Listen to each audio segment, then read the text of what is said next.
Hello everyone, welcome back to my YouTube channel. Thank you Divya for requesting this topic on compensation management. Compensation जो chapter है, जो employ remuneration करके एक chapter है हमारे पास human resource management में, काफी बड़ा चैप्टर है, एक वीडियो में ऑब्वियसली कवर नहीं हो सकता और अगर आप कवर भी कर लोगे तो वो काफी मोनोटोनस हो जाएगा आपके लिए भी और मेरे लिए। तो हम इसको कुछ पार्ट्स में कवर करेंगे। तो आज इसका पार्ट 1 के बारे में बात करेंगे कि कंपनसेशन होता क्या है, उसके ऑब्जेक्टिव्स क्या होते हैं, उसके प्री रिक्विजिट्स क्या होते हैं, उनके बारे में आज इस सेशन में बात करेंगे। आई होप आपको ये मजा आएगा सुन करके और आप बाकी लोगों के साथ भी शेयर करेंगे। अगर अभी तक आपने मेरा चैनल सब्सक्राइब नहीं किया है तो सब्सक्राइब कर लें, लाइक कर लें, शेयर कर लें before we start this lecture. तो आगे बात करते हैं। सबसे पहली जो क्वेश्चन है ऑब्वियसली कंपनसेशन होता क्या है या रिन्यूमरेशन होता क्या है उसके बारे में बात करते हैं। Compensation management is also known as wage and salary administration. इसको वेज और सैलरी एडमिनिस्ट्रेशन भी कहते हैं या इसको रिन्यूमरेशन मैनेजमेंट भी कहते हैं, इसको रिवॉर्ड मैनेजमेंट भी कहते हैं। तो बेसिकली कंपनसेशन मैनेजमेंट के कई सारे नाम हैं और इनको डिफरेंट नामों से डिफरेंट बुक्स में कोट किया जाता है। ये एक ह्यूमन रिसोर्स मैनेजमेंट का फंक्शन है, मतलब एचआरएम के जैसे बाकी फंक्शंस होते हैं, जैसे प्लानिंग हो गया, ट्रेनिंग हो गया, रिक्रूटमेंट हो गया, सिलेक्शन हो गया, उसी तरह से कंपनसेशन भी एक फंक्शन है जो डील करता है किस चीज में, every type of reward individual receive in exchange of performing the organisation task. तो कोई भी जो एम्प्लॉय किसी ऑर्गेनाइजेशन के लिए कोई काम करता है, अगर he is doing some kind of work for the organisation, obviously in exchange he get some kind of reward, किसी ना किसी तरह का रिवॉर्ड उसको मिलता है, चाहे वो फाइनेंशियल हो, नॉन फाइनेंशियल हो, but at the end of the day उसको कोई ना कोई रिवॉर्ड तो डेफिनेटली मिलता है। और अगर वही उसी रिवॉर्ड को आप कैसे मैनेज करते हैं, आप कैसे लोगों को वो देते हैं और कैसे उस चीज को प्रॉपरली एलोकेट करते हैं, उसी चीज को हम कंपनसेशन मैनेजमेंट कहते हैं।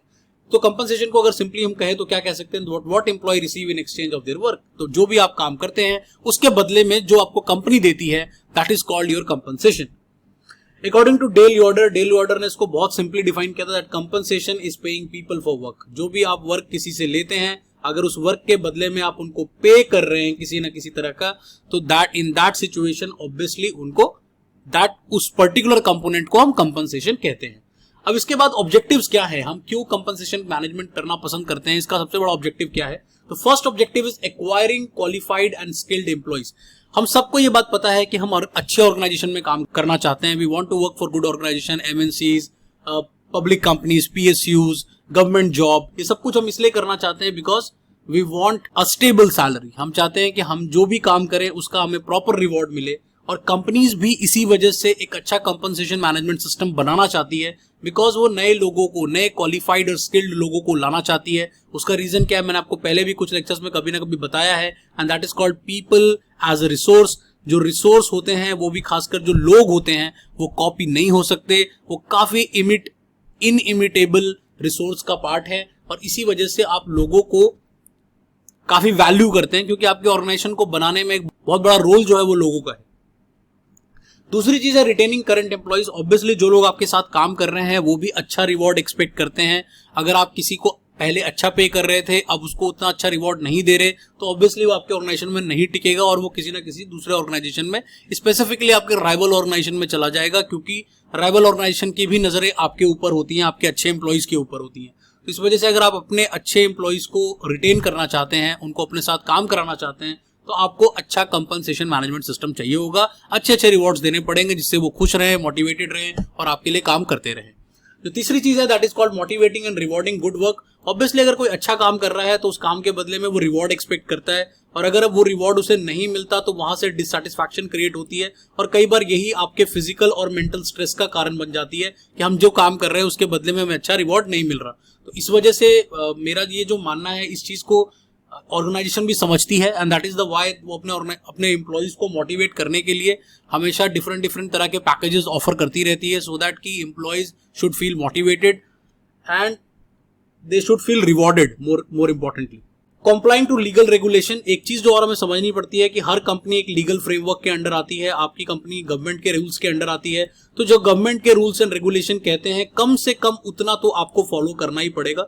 उसके ओवर एंड अबव आप जो करना चाहते हैं कीजिए, बट जो एक मिनिमम लेड डाउन गाइडलाइंस है, जैसे फैक्ट्रीज एक्ट के अंडर या डिस्प्यूट एक्ट के अंडर या कंपनसेशन की जो हमारी डिफरेंट जो रूल्स लेड की है गवर्नमेंट ने for the labourers, for the people, हो द एम्प्लॉइज का कितना काम ले सकते हैं, कितना उनको सैलरी देना है आपको मिनिमम, तो वो टाइम टू टाइम बदलता भी रहता है और उस हिसाब से आपको कंप्लायंस भी करनी पड़ती है। That is also very important part and that is also one of the objectives of compensation management. इसके अलावा maintaining and controlling cost, obviously कम पैसे देने हैं, you have to pay people, that means cost involve हो जाती है। अगर आप किसी को एक्सेस पे कर देंगे तो ऑब्वियसली आपके अपने खर्चे पूरे नहीं होंगे, अगर किसी को आप कम पे करेंगे तो वो आपके ऑर्गेनाइजेशन को छोड़ के चला जाएगा। तो इन दैट सिचुएशन आपको अपनी कॉस्ट को भी कंट्रोल करना है और लोगों को भी मोटिवेटेड रखना है। तो ये काफी इंपॉर्टेंट बैलेंस बन जाता है, क्योंकि आगे चलकर मैं आपको इसी चैप्टर में ये भी पढ़ाऊंगा कि डिफरेंट लोग डिफरेंट कंपनसेशन से खुश होते हैं। सभी लोग सैलरी से ही खुश हो जाए, सभी लोग बोनस से ही खुश हो जाए, सभी लोग घर से ही खुश हो जाए, ये जरूरी नहीं होता। And that is the reason why compensation management काफी कॉम्प्लेक्स हो जाता है। अब इसके कुछ प्री रिक्विजिट्स के बारे में बात कर लेते हैं कि कंपनसेशन मैनेजमेंट को डिजाइन करने से पहले किन किन चीजों का हमें ध्यान रखना है। पहली चीज होती है एडुकेट, कि ये एडुकेट होना चाहिए। एडुकेट का मतलब है जो गवर्नमेंट के नॉर्म्स हैं, जो यूनियन की एक्सपेक्टेशंस हैं और जो मैनेजरियल पे के लेवल पोजीशंस, जो मार्केट रेट चल रहा है, जो कंपनी के बाकी कंपनीज पे कर रही है, उस चीज को ध्यान में रखते हुए अपना सिस्टम बनाए। बिकॉज यहाँ पे जो सबसे इंपॉर्टेंट रीजन है कि गवर्नमेंट को नॉर्म्स को फॉलो करना, वो तो एक कंप्लायंस ही है कि आपको वो फॉलो करना ही करना है। प्लस इसके अलावा मार्केट रेट भी बहुत इंपॉर्टेंट हो जाता है। उसका रीजन क्या है कि अगर आप जितना लेबर मार्केट में रेट चल रहा है, अगर आप उस हिसाब से पे नहीं करेंगे लोगों को, तो obviously they will leave your company and they will join other company. That is also very important. तो पहली चीज जो आपको ध्यान रखनी है बनाते समय कि वो एडुकेट एटलीस्ट इतना मिनिमम होना चाहिए। The second thing which is very very important is equitable. Equitable का क्या मतलब होता है कि आप इस चीज का खास ध्यान रखें कि लोगों को उनकी एबिलिटीज, उनके एफर्ट्स, उनके एजुकेशन, उनके ट्रेनिंग, उनके एक्सपीरियंस और उनके कॉम्पिटेंसीज के हिसाब से पे करें। ये काफी इंपॉर्टेंट है, बिकॉज अगर आप लोगों को उनको कॉम्पिटेंसी के हिसाब से नहीं पे करेंगे तो टर्नओवर रेट बहुत बढ़ेगा, एट्रिशन बहुत बढ़ेगा एंड डिससैटिस्फैक्शन भी बहुत बढ़ेगा। क्योंकि अगर अंडरपेड लोग रहते हैं तो ऑब्वियसली वो आपके ऑर्गेनाइजेशन के लिए अच्छा काम नहीं करेंगे। एक और चीज जो बहुत इंपॉर्टेंट है यहाँ पे, वो ये समझनी इंपॉर्टेंट है कि one size doesn't fits all. Obviously आप एक सैलरी सबको नहीं दे सकते, तो जिसकी जैसी एबिलिटीज हैं, जैसे उनके स्किल्स हैं, जैसे उनकी नॉलेज है, जितना इंपॉर्टेंट वो काम करते हैं किसी ऑर्गेनाइजेशन के लिए, उस हिसाब से आप उनको पे करें। उससे एक कहीं ना कहीं ऑर्गेनाइजेशन में जो अच्छा कल्चर भी डेवलप होगा। तीसरी चीज है that is security. Obviously employees की सिक्योरिटी, दैट मीन्स कम से कम इतनी सैलरी उनको जरूर दें जो उनकी लाइफ को थोड़ा सिक्योर कर दे, उनकी लाइफ को थोड़ा इजी बना दे। क्योंकि that is what the any organisation role is, कि अगर कोई आपके लिए काम कर रहा है तो आप उनके लिए कुछ कंपनसेशन पैकेज इस तरह का डिजाइन करें कि लोगों के काम थोड़े आसान हो जाए, उनका लाइफ थोड़ा सिक्योर हो जाए।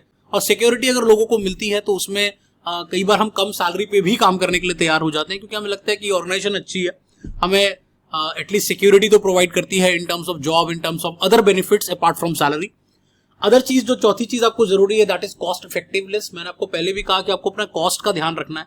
दैट मीन्स आपकी जो कंपनसेशन है वो ज्यादा या तो एक्सेसिव हो जाए और ना ही इनएडुकेट हो जाए। अगर एक्सेसिव हो जाएगा तो वो आपकी कॉस्ट को बहुत बढ़ा देगा और आप बहुत लंबे समय तक सर्वाइव नहीं कर पाएंगे। ऑन द अदर साइड अगर वो इनएडुकेट हो गया तो वो भी प्रॉब्लम क्रिएट करेगा, because that will create lot of dissatisfaction as well as lower morale. Maintaining motivation, the next prerequisite. Compensation management को आप इस तरह से बनाएं, इस तरह से उसको डिजाइन करें so that people should get motivated from it, people should look forward for it. वो आपके पैकेजेस का इंतजार करें, आपके बोनसेस का इंतजार करें एंड उससे उनकी इफेक्टिवनेस और उनकी प्रोडक्टिविटी और ज्यादा बढ़ती है। बिकॉज अगर किसी भी एम्प्लॉय को ये फीलिंग आ जाती है कि हमें मिलता ही क्या है, what we get out of our job और what we get from our work और आवर सैलरी आज मेरी मीगर, ऑल्दो ज्यादातर लोग ऐसा ही सोचते हैं कि वो जितना काम कर रहे हैं उस हिसाब से कंपनी उनको पे कम ही कर रही है, बट स्टिल वो ऑर्गेनाइजेशन छोड़कर नहीं जाते। इसका मतलब एटलीस्ट उसको एडुकेट तो मिल ही रहा है, तभी वो छोड़कर नहीं जा रहे। And acceptable to all employees. Obviously जब भी आप सैलरी डिसाइड करते हैं या कंपनसेशन बनाते हैं तो आप एम्प्लॉइज को ट्रांसपेरेंसी के साथ बताते हैं, उनसे प्रॉपरली साइन लिया जाता है, उनको प्रॉपरली एक्सेप्ट कराया जाता है कि आप इस सैलरी पे काम करने के लिए तैयार हैं। तो ये सारी चीजों का जरूर ध्यान रखें before we design our compensation package, because compensation एक बहुत इंपॉर्टेंट कंपोनेंट है। एक तो ये कॉस्ट से रिलेटेड है आपकी कंपनी के, और सेकंड आपकी कंपनी के मोटिवेशन लेवल पर भी इसका बहुत इंपैक्ट पड़ता है।